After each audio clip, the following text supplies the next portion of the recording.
Okay, welcome back. In this final video, this module, I just kind of want to unpack and let's get practical about what do we do with this information, all right? Who do we hire first? What are our first steps? That's kind of the goal here. That's why it's called Who to Hire First. Okay, so just kind of cutting right into it. There are two, and this video will save you a lot of time, a lot of energy. I hope it really helps you. This is like a real gem for you here, is where you're gonna lose 80% of your time in this business is in two spaces, okay? Two spots, two seats that you gotta fill. The first one is your pre-marketing, okay? I call it close to close, all right? So once you've closed on the front end, and now you need to get it closed on the back end, what's the marketing work that needs to be done in there? That's things like editing photos, getting drone photographers, writing ad copy, listing it on all the websites, photo editing, video editing, all the creative editing. If you're anything like me, which you may be if you're attracted to my content, I am not great with managing creatives. It's just not my thing. Some people are more marketing based, and that's great. But that was one of the biggest things that I had to get off my chest, was all of the preparation to list my properties. Not only did I not do it great, but I also just kind of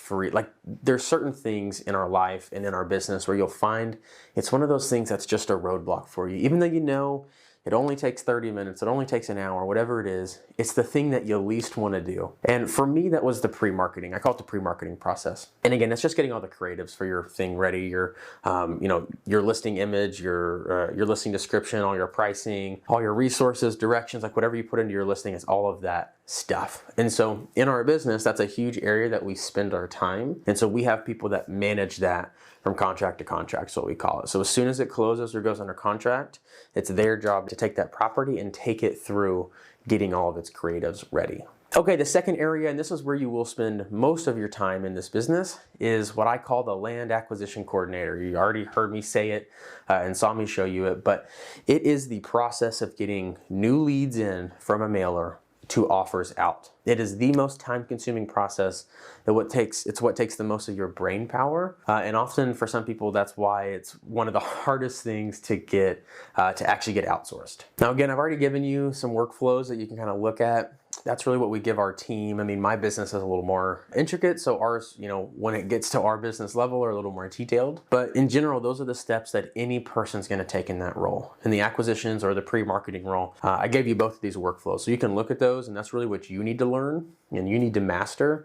And I cannot stress this enough. Do not waste your time outsourcing or delegating something if you have not mastered it or are very good at it or understand it very well yourself. Your superpower in your business is going to be your ability to, again, take your knowledge and create a process, delegate, automate, right? There is no business that you can sell in which you have to work in 40 hours a week. So what we need to do is you need to figure out in the course of your business, again, it's different.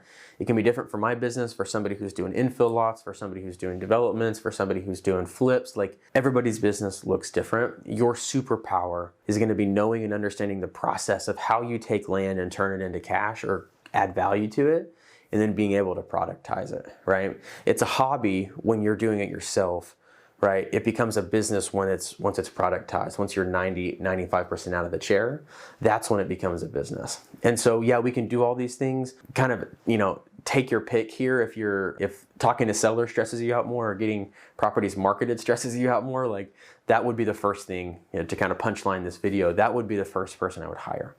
Whichever one takes more mental energy for you, and which one you just don't like doing as much, they're both going to give you just about as much time back in your business. But again, they're going to look different, right? I have some people that don't like how my marketing looks, and that's fine. That's your personal preference. Obviously, your business is going to need to be set up differently to create different marketing, right? We could go down the line and talk about different examples, but the superpower in your business will be knowing your process, knowing how to do the job inside and out, and then hiring. So I definitely encourage you, if you're not there, if you've only done a few deals, you really shouldn't be thinking about this. You should really be hustling and working to get 5 or 10 deals under your belt. Because once you get there, you're gonna have, just by force of nature, had to go through the process so many times that you're going to understand it very, very well. That's when you should start thinking about delegating. But if you haven't done a couple dozen deals, and you really don't understand and know that process, then generally thinking about hiring and outsourcing is just buzzword. That's kind of shiny object. It's pulling you away from what you really should be working on. So anyhow, hope this helps. If you have any questions, please feel free to post in our groups, in our mastermind, whatever works for you guys. Thanks so much for watching, and we'll see you in the next module. See ya.